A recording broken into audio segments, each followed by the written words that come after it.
V nedeľu 22. februára 2009 sa vo veľkej sále Liptovskej galérie Petra Michala Bohúňa konal literárno-dramatický program venovaný poetke, osvetovej pracovníčke, divadelnej ochotníčke, spoluzakladateľke Liptovskej galérie Petra Michala Bohúňa a múzea Janka Kráľa Jolane Trombauerovej, autorke básnickej zbierky Nezábudky. V jednotlivých básniach vzdáva hold osobnostiam umenia, kultúry a osvety, akými sú napríklad Martin Rázus, Milan Rufus, Ivan Laučík, ale aj súčasníci ako Anna Ondrejková, Ivan Šobáň, Judita Feňvešová, Ľubomír Raši či Karel Ilia Dvořák.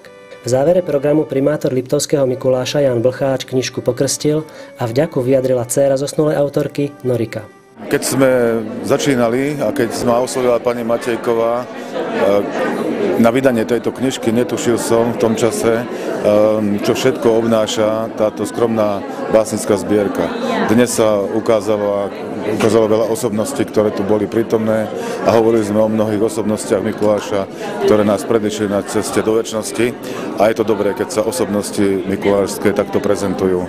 Tešíme sa, že taká vzácna žena tu pôsobila v Liptovskom Mikuláši a že môžeme na jej odkaz nadviazať. Jedno z posledných želaní pani Jolany Trombauerovej bolo vydať zbierku Nezábudky. A pretože som bola jej, dá sa povedať, dobrou priateľkou, zozbierala som všetky rukopisy a za prispenia a finančnej pomoci Mestského úradu a ostatných organizácií táto knižka vyšla. Pre televíziu Liptov Peter Rybín.